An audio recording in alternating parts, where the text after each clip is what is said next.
What's up guys, TheMainManSWE here, hoping you're all doing awesome as always. This video is going to be a Geese Howard propaganda piece. A lot of people dislike the character and I can understand why. You know, it's 2D, link normals into specials, strings that never end, projectile spamming from far away, always jumping away from you while shooting fireballs. It can be super annoying. Oh my god, he has a 9-frame super, you know, that blows you away. Can be super annoying. But you know what, if you can look past all of that, you have such an interesting character that I feel like a lot of people haven't given him a fair shot. And if you did, you could fall in love with this character just like I did. And you know, Leroy, who was supposed to be the Ip Man-inspired defensive master, the god of a parry, execution heavy, you know, we all guessed and we all thought he would land, you know, anywhere around those words I described. Turns out he's the complete opposite. He's super uninteresting. So I'm just going to make a brief case for Geese. I'm not going to show everything that is awesome about the character. I'm gonna show a few things. So Geese actually is the legit god of the parry. His parry is not done by mashing back two. Suddenly you catch mids and highs, anything, bullets, swords, elbows, and you just press 2 to do a follow-up. That's Leroy. Geese, you do half circle back, so there's an execution barrier, and there's a high variation, a mid variation, and a low variation. So you have to anticipate what move your opponent is going to do. Is it high, mid, or low? Do the appropriate parry, and then all of these parries do different things. So let's see. The high parry, oh, I fucked up the timing. Boom! The high parry is a 45 damage throw. The mid parry throws them to the other side, and you have 15 frames to play around with, so enough to do 2 forward 1 into Tekken for 45 damage. This completely changes should you have meter. Oh god. If you have meter, of course you have access to max mode. You can do the new Moon Slicer, fully guaranteed. For not 45 damage, but 97 damage in total. So Geese with bar is very, very intimidating. So that parry changes. And then he has a unique low parry, Blam, that does 30 damage. You can't bound from this, but you do get a follow-up juggle for quite some damage, considering Geese's juggle capabilities. So that's 68 damage during that specific combo. And of course, in Season 3, Geese has a super awesome rage art in the Deadly Rave that is pretty execution heavy. It's half circle back, forward 3+4. So that can be pretty annoying. And then every single hit of that rage art has to be timed. So this is absolutely the most demanding rage art execution-wise, but you are rewarded with, by a mile, the most devastating rage art in the game. If you have very low HP when you do this, it just obliterates the opponent. So Paul, who used to be the undisputed god of the comebacks due to his rage art cancel, in Season 3, if Geese lands a standing 2 on the opponent, so can be, for example, from a parry, it's going to hurt a shitload, considering you have access to the Deadly Rave. But of course you need 1 bar to do this.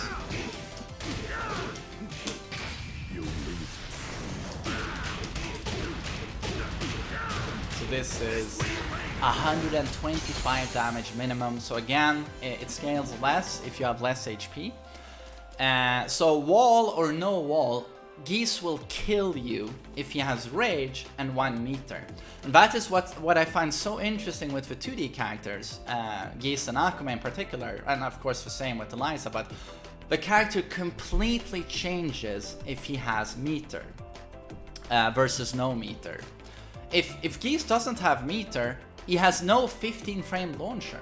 All he has is forward 1+2, which is very slow, comes out at 24 frames. If I remember correctly, we will put this on.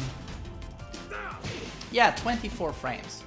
So if you are minus 15, which universally in Tekken is launch punishable, all Geese has without meter is this. 2 forward 1 into Tekken. Let's remove the rage.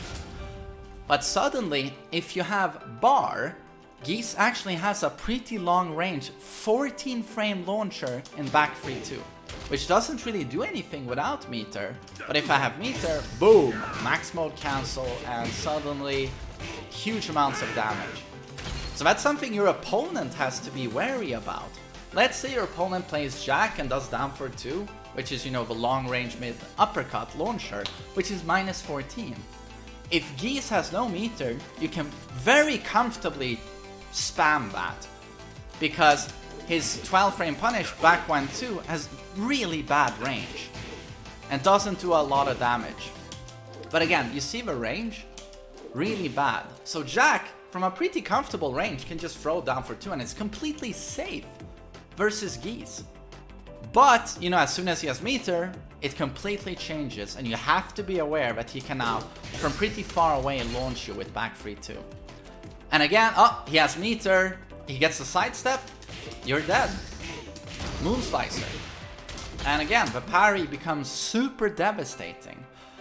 So, and of course, you know, oh, wait, meter, suddenly that high parry, this one, will now catch highs and mids if you are in max mode. And he will say the legendary predictable. Very satisfying. And you of course know he has a 50-50, quarter circle back 2-4 or quarter circle back 2-3. Both of those on hit guarantee a stand up for quite some damage. But if he is in max mode, both of those options now launch. So again, very interesting, adds depth to the character. And he pressures very well when he is in max mode compared to no max mode. I'm gonna set good old Leroy Smith here to guard. So let's say I do down 4 and then go into max mode.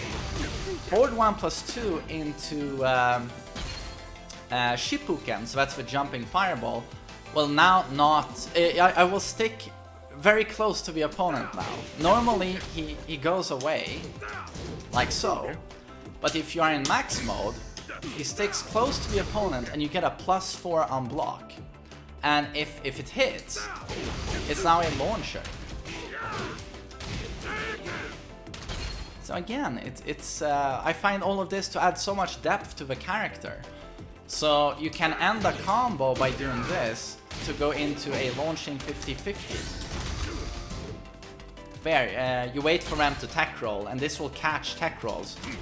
You'll do either, you know, in EX, either the sweep, either the axe kick for a launcher. So again, I find that to be really cool. And you can customize your own strings with Geese, which is also one of the things I thought was one of the more intriguing things about Geese. In typical 2D fighters, you know, you can do a normal into a special, jab into a Hadouken or Reppuken. And of course, Geese can do this, and as forward 1 is seen as a special, you can do jab into forward 1. And forward 1 can be cancelled into another special. So for example, what this means is that we can do while standing 1, forward 1 into 50-50.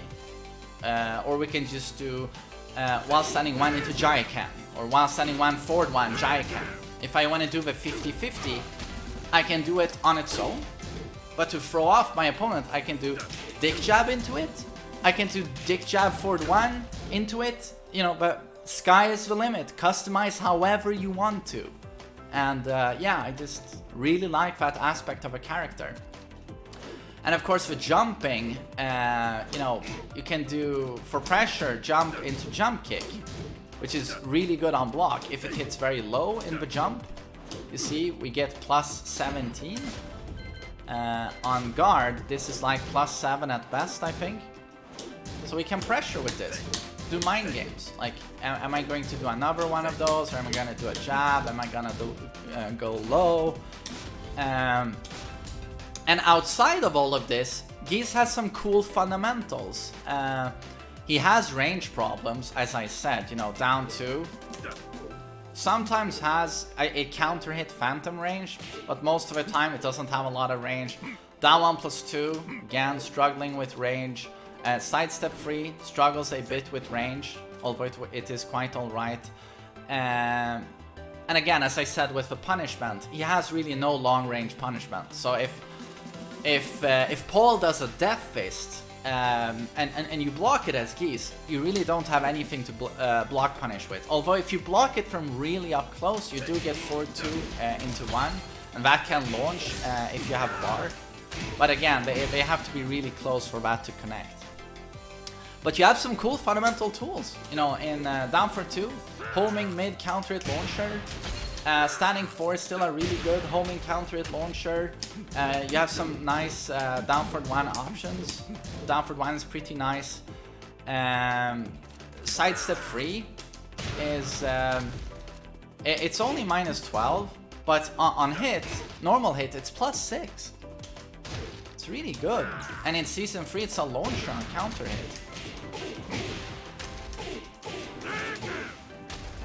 And again, the Raging Storm with its pretzel input is an interesting execution challenge, but as you can see, it comes out at 9 frames, meaning that a lot of moves that are usually safe, you know, like Kazuya's down back 2, his power mid, Geese can actually punish that with Raging Storm.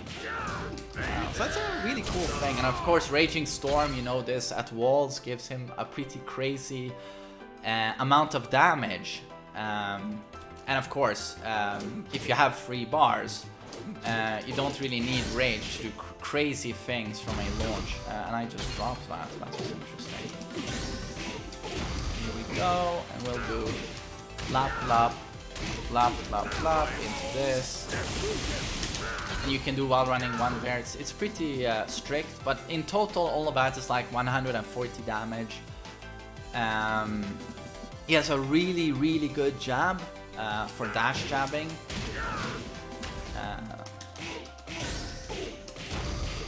So I really like his juggles as well. If you have the execution, you can do that into jab Jayaken, which is very hard to do execution-wise. There we go. I'm not very good at it. It's very hard. But you see players like Arslan Ash hit that every single time, and that can really give you crazy amounts of wall travel. But yeah, I hope I made a case for Geese here. I feel like all of this combined plus more makes him just can play around so much with complexity and depth that really almost no other Tekken character has. And of course a Power Crush, which is very strong and has a mix-up, either mid-high or mid-mid-mid. Is really cool. So yeah, I just hope a character that can be super annoying to fight, that you understand that a lot goes into playing him, and yeah, he actually is very, very interesting. So yeah, thank you for listening to me talking highly about Geese, a character that can be very annoying, and I hope you have a lovely day, and that I'll see you on the next video. Take care.